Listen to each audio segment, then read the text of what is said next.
ನಿಮ್ಮ ಹಳೆಯ ಚಿನ್ನದ ಒಡವೆನ ಅಧಿಕ ಬೆಲೆಗೆ ಮಾರಬೇಕೆ?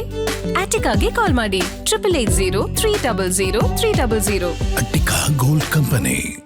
ಬಿಡದಿ ಟೌನ್ಶಿಪ್ ವಿರೋಧಿಸಿ ಜೆಡಿಎಸ್ನಿಂದ ಪಾದಯಾತ್ರೆ. ಇನ್ನೇನು ಕೆಲವೇ ಕ್ಷಣಗಳಲ್ಲಿ ಜೆಡಿಎಸ್ ನಾಯಕರಿಂದ ಪಾದಯಾತ್ರೆ ಶುರುವಾಗುತ್ತೆ. ಇವತ್ತಿನಿಂದ 3 ದಿನಗಳ ಕಾಲ ಬೃಹತ್ ಪಾದಯಾತ್ರೆಯನ್ನ ಮಾಡೋದ್ರ ಮೂಲಕ ಬಿಡದಿ ಟೌನ್ಶಿಪ್ ಯೋಜನೆ ಕೈ ಬಿಡಿ ಅಂತ ಒತ್ತಾಯಿಸೋದಕ್ಕೆ ಮುಂದಾಗಿರೋದು.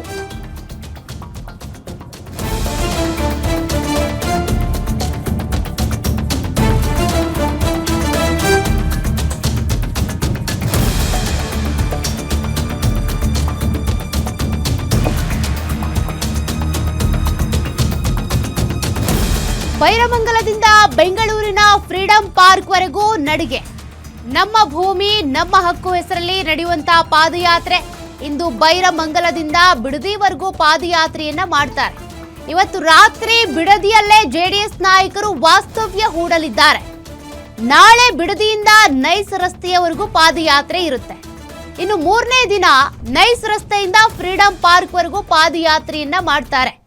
ಪಾದಯಾತ್ರೆ ಯಶಸ್ಸಿಗೆ ಪೂಜೆ ನೆರವೇರಿಸಿರುವಂತಹ ಎಚ್.ಡಿ. ಕುಮಾರಸ್ವಾಮಿ ಬೈರಮಂಗಲದಿಂದ ಪಾದಯಾತ್ರೆ ಆರಂಭ. ತದನಂತರದಲ್ಲಿ ಪಾದಯಾತ್ರೆ ಬಂದು ತಲುಪೋದು ಫ್ರೀಡಂ ಪಾರ್ಕ್ಗೆ. ಇನ್ನೇನು ಕೆಲವೇ ಕ್ಷಣಗಳಲ್ಲಿ ಜೆಡಿಎಸ್ ನಾಯಕರು ಪಾದಯಾತ್ರೆಯನ್ನ ಶುರು ಮಾಡ್ತಾರೆ.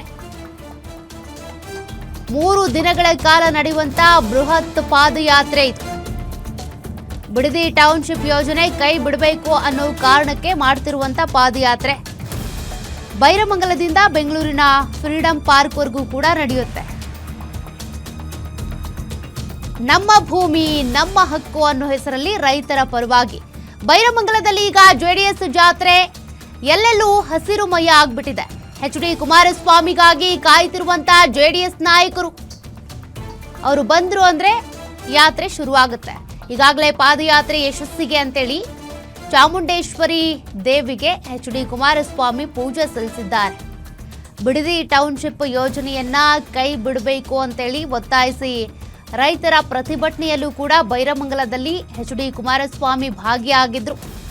ತದನಂತರದಲ್ಲಿ ಎಚ್.ಡಿ. ಕುಮಾರಸ್ವಾಮಿ ಇರ್ಬೋದು, ನಿಖಿಲ್ ಕುಮಾರಸ್ವಾಮಿ ಇವರೆಲ್ಲರೂ ಕೂಡ ಒಂದು ಪಾದಯಾತ್ರೆ ಮಾಡಬೇಕು ಅಂತ ಡಿಸೈಡ್ ಮಾಡಿಕೊಂಡ್ರು.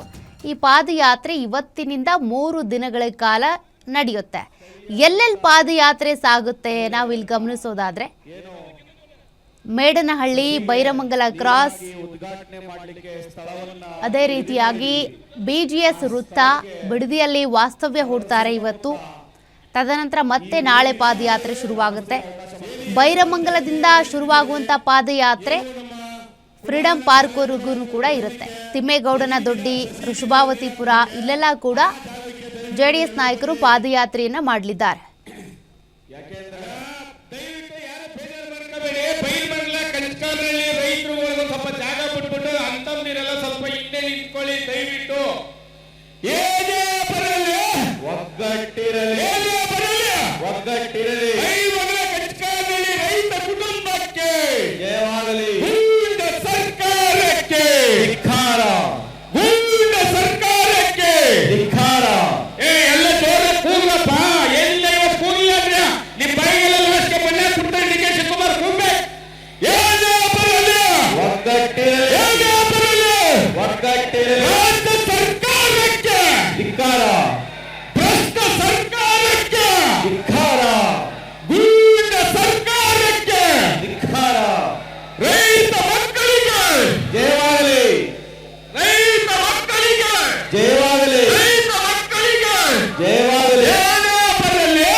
ನಾಯಕರು ಪಾದಯಾತ್ರೆಗೆ ಸಜ್ಜಾಗಿರೋದು. ಈಗಾಗಲೇ ಎಚ್.ಡಿ. ಕುಮಾರಸ್ವಾಮಿ, ಎಚ್.ಡಿ. ರೇವಣ್ಣ ತಾಯಿ ಚಾಮುಂಡೇಶ್ವರಿಗೆ ಪೂಜೆ ಸಲ್ಲಿಸಿ ಪಾದಯಾತ್ರೆ ಯಶಸ್ವಿ ಆಗಲಿ ಅನ್ನೋ ನಿಟ್ಟಿನಲ್ಲಿ ಪ್ರಾರ್ಥನೆಯನ್ನ ಸಲ್ಲಿಕೆ ಮಾಡಿದ್ದಾರೆ.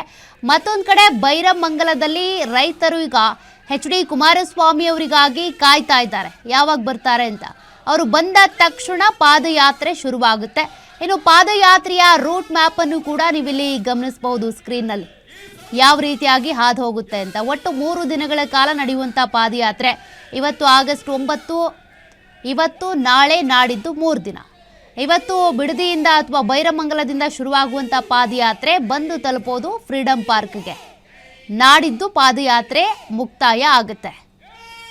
ಒಟ್ಟು 3 ದಿನಗಳ ಕಾಲ ನಡೆಯುವಂಥ ಈ ಪಾದಯಾತ್ರೆಯಲ್ಲಿ JDSನ ನಾಯಕರು ಒಂದಷ್ಟು ರೂಪುರೇಷೆಗಳನ್ನು ಸಿದ್ಧ ಮಾಡಿಕೊಂಡಿದ್ದಾರೆ. ಹಸಿರುಮಯ ಆಗ್ಬಿಟ್ಟಿದೆ ಬೈರಮಂಗಲ. ಆ ದೃಶ್ಯಗಳನ್ನು ನೀವು ಗಮನಿಸ್ತಾ ಇದ್ದೀರಿ. ರೈತರು 80% ರೈತರು ಭೂಮಿ ಕೊಡೋದಕ್ಕೆ ವಿರೋಧಿಸ್ತಾ ಇದ್ರು. ಆದರೆ ಸರ್ಕಾರ ಮಾತ್ರ 90% ರೈತರು ಭೂಮಿ ಕೊಡೋದಕ್ಕೆ ಒಪ್ಕೊಂಡಿದ್ದಾರೆ ಅಂತೇಳಿ ಹೇಳ್ತಾ ಇತ್ತು. ಆದ್ರೀಗ ಈ ಪಾದಯಾತ್ರೆ ಯಾವ ನಿಟ್ಟಿನಲ್ಲಿ ಹೋಗುತ್ತೆ, ಯಶಸ್ವಿ ಆಗುತ್ತಾ ನೋಡ್ಬೇಕಾಗುತ್ತೆ. ಯಾವ ಮಟ್ಟದಲ್ಲಿ ರೈತರು ಬಂದು ಭಾಗ್ಯ ಆಗ್ತಾರೋ ಅದರಲ್ಲಿ ನಮಗೆ ಗೊತ್ತಾಗುತ್ತೆ ಒಂದು ಲೆಕ್ಕಾಚಾರ. ಹೆಚ್ಚಿನ ಭಾಗದಲ್ಲಿ ಅಥವಾ ಹೆಚ್ಚಿನ ರೈತರು ಬಂದು ಭಾಗಿಯಾದ್ರು ಅಂತ ಅಂದ್ರೆ ಅಲ್ಲಿಗೆ ಈ ಬಿಡದಿ ಟೌನ್ಶಿಪ್ ಯೋಜನೆ ಅಷ್ಟು ರೈತರಿಗೂ ಇಷ್ಟ ಇಲ್ಲ ಅಂದಂತಾಗುತ್ತೆ. ಈಗಾಗಲೇ ಮೊದಲ ಹಂತದ ನೋಟಿಫಿಕೇಶನ್ ಕೂಡ ಜಾರಿ ಆಗಿದೆ.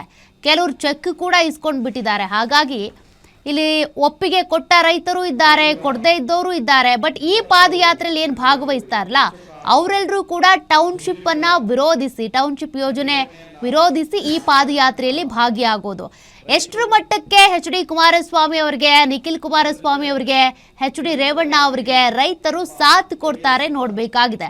ರೈತರ ಪರವಾಗಿ ಎಚ್.ಡಿ. ಕುಮಾರಸ್ವಾಮಿ ಅವರು ನಿಂತು ಈ ಪಾದಯಾತ್ರೆಯನ್ನ ಕೈಗೊಳ್ತಾ ಇರೋದು. ಅವರು ಮುಖ್ಯಮಂತ್ರಿ ಆದಂಥ ಸಂದರ್ಭದಲ್ಲಿ ಈ ಒಂದು ಬಿಡದಿ ಟೌನ್ಶಿಪ್ ಯೋಜನೆ ಮಾಡಬೇಕು ಅಂತೇಳಿ ಒಂದು ಲೆಕ್ಕಾಚಾರ ಹಾಕ್ಕೊಂಡಿದ್ರು. ಆದರೆ ತದನಂತರದಲ್ಲಿ ಆಗಲಿಲ್ಲ, ಕೈ ಬಿಟ್ಟಿದ್ರು. ಆದ್ರೀಗ DK ಶಿವಕುಮಾರ್ CM ಆಗ್ತಾ ಇದ್ದಂತೆ ಬಿಡದಿ ಟೌನ್ಶಿಪ್ ಯೋಜನೆ ಮಾಡೇ ಮಾಡ್ತೀನಿ ಅಂತ ಅವ್ರಿಗೆ ಹಠಕ್ ಬಿದ್ರು. ರೈತರು ಯಾರ್ಯಾರು ಒಪ್ಪಿಗೆ ಕೊಡ್ತಾರೋ ಅವ್ರಿಗೆ ನಾವು ಚೆಕ್ ಕೊಡ್ತೀವಿ, ಅಮೌಂಟ್ ಕೊಡ್ತೀವಿ, ಅವ್ರ ಭೂಮಿ ಕೊಟ್ಟರೆ ಅಲ್ಲಿ ಟೌನ್ಶಿಪ್ ಯೋಜನೆ ಮಾಡ್ತೀವಿ ಅನ್ನೋದು ಅವ್ರ ಲೆಕ್ಕಾಚಾರ. ಬಟ್ ಇಲ್ಲಿ ಕೆಲವ್ರು ಕೊಟ್ಟರು, ಕೆಲವ್ರು ಬಿಟ್ಟರು ಅಂದರೆ ಬಿಡದಿ ಟೌನ್ಶಿಪ್ ಯೋಜನೆ ಕಂಪ್ಲೀಟ್ ಆಗಲ್ವಲ್ಲ. ನೋಡೋಣ ಪಾದಯಾತ್ರೆ ಹೇಗೆ ಸಾಗುತ್ತೆ ಅಂತ. ಹಾಲಿ ಕೇಂದ್ರ ಸಚಿವರು, ಮಾಜಿ ಮುಖ್ಯಮಂತ್ರಿಗಳು ಕುಮಾರಣ್ಣನವರು ಕೆಲವೇ ಕ್ಷಣಗಳಲ್ಲಿ ಆಗಮಿಸ್ತಾ ಇದ್ದಾರೆ. ಅವರ ಜೊತೆಗೆ ವಿರೋಧ ಪಕ್ಷದ ನಾಯಕರಾದಂಥ ಅಶೋಕ್ ರವರು, ವಿಧಾನ ಪರಿಷತ್ನ ವಿರೋಧ ಪಕ್ಷದ ನಾಯಕರಾದ ಛಲವಾದಿ ನಾರಾಯಣಸ್ವಾಮಿ ಸರ್ ಅವರು, ಅಶ್ವಥ್